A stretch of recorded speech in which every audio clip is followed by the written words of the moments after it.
Welcome back, algebra students. Today we're going to talk about proportional and non-proportional relationships. What we're going to look for is linear relationships. The most simplest way to understand if it's proportional or non-proportional is by looking at the linear relationship. If it's in the form y equals kx, which we've already done, that was direct variation, then it is proportional, meaning if it goes through the point 0, 0 and has the form y equals kx, then it is proportional. Any other way, it's not proportional. So compact discs, CDs. Suppose you purchased a number of packages of blank CDs. If each package contains 3 compact discs, you could make a chart to show the relationship between the number of packages of CDs and the number of discs purchased. Use X for the number of packages and Y for the number of CDs. So we make a table, number of packages, we label that X, number of CDs, that would be our Y. So if we bought 1 package, there would be 3 CDs. If we bought 2 packages, there would be 6. 3, 9. So what are we doing? We're multiplying by 3 each time. So the difference in the X values, they're going up by 1. 1 to 2 is plus 1. 2 to 3 is plus 1. 3 to 4 and so forth is plus 1. The difference in the Y values going from 3 to 6 is plus 3. From 6 to 9, plus 3, and so forth. So you see that the difference is the same. This pattern shows that Y is always 3 times whatever X is. So we can write this equation, Y equals 3X. And we know that it goes through the point 0, 0 because if you buy 0 packages, you're going to have 0 CDs. So in function notation, our equation is f of x equals 3x. And that's all we had to do. So let's go ahead and do this problem together. Natural gas use is often measured in therms.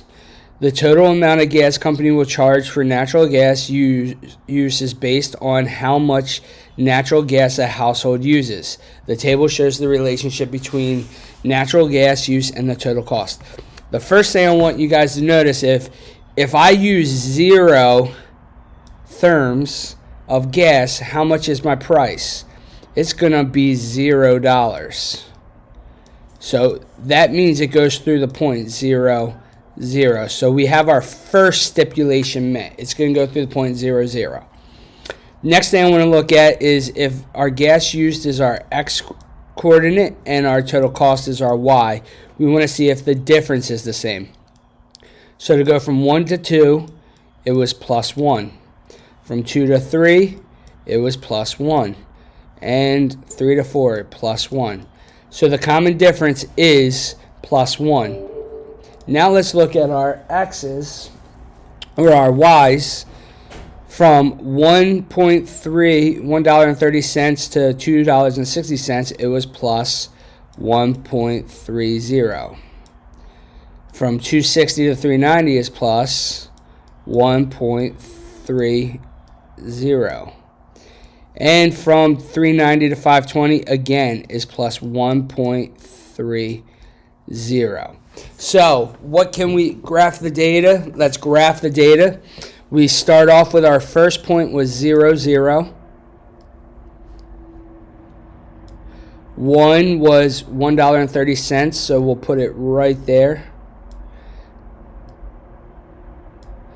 2 was $2.60. Right there. 3 is $3.90. And as you're seeing, this is making a straight line. 4 is $5.20. And then let's graph our line.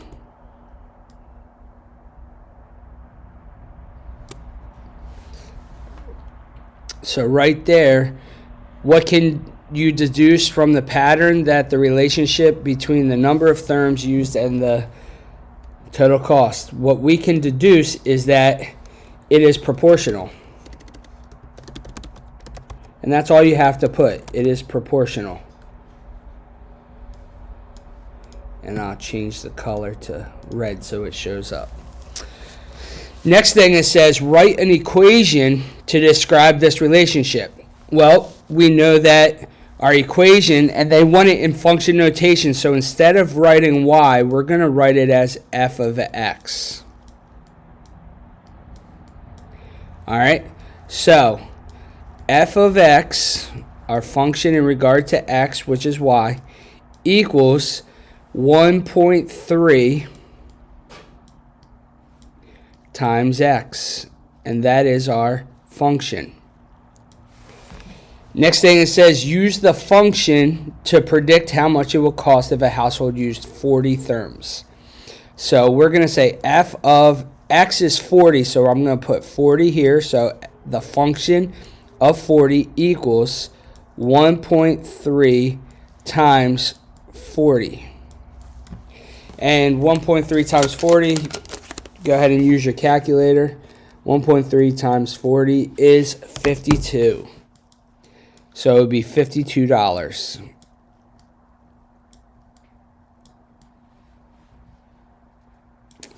And that's it, guys. Go ahead and make sure you fill out your worksheet and turn it in. Thanks. Have a good day.